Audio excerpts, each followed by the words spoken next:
With the general election approaching, the housing crisis and homelessness is high on every party's agenda. But on the streets, not everyone agrees on how we can really tackle such a sensitive issue. Homelessness here in Manchester city centre is up by 79% since 2013.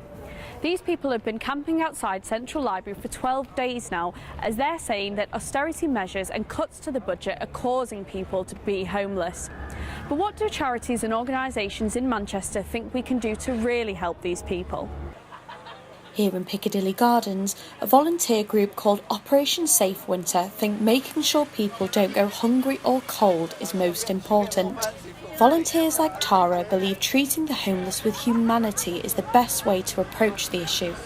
It can happen, people can get out of the rut that they're in with the right help and being around the right people. So if they choose to, use a doorway as a bed, at least they've got clothes, warm clothing, sleeping bags, things like that, food in the belly and, a hot coffee or whatever it takes. So it's simple, isn't it? We can all just go and spend a tenner on a bottle of wine, or we can go and spend 10 quid on somebody's food for a week, You've got to put things in perspective.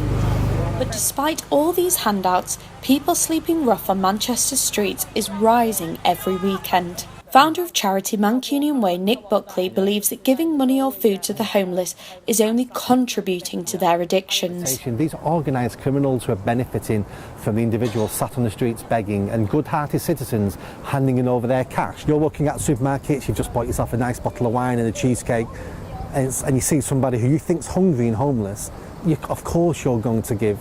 Now what this Change for Good is all about is to educate the public that A, that person's not homeless, B, they're not hungry. You can get free food in the city centre 7 days a week, almost 12 hours a day. All those services are there, but why would you access those services when all you want is money to buy Class A drugs? So giving them money fuels those addictions, which then stops them getting the help and support our taxpayer is paying for. And Nick's tough love approach to helping the homeless still has a long way to go. And this project will be running for decades for it to make a real difference. It's a drip, drip, drip effect, but you have to start somewhere. Amber Hack reporting for Keys News.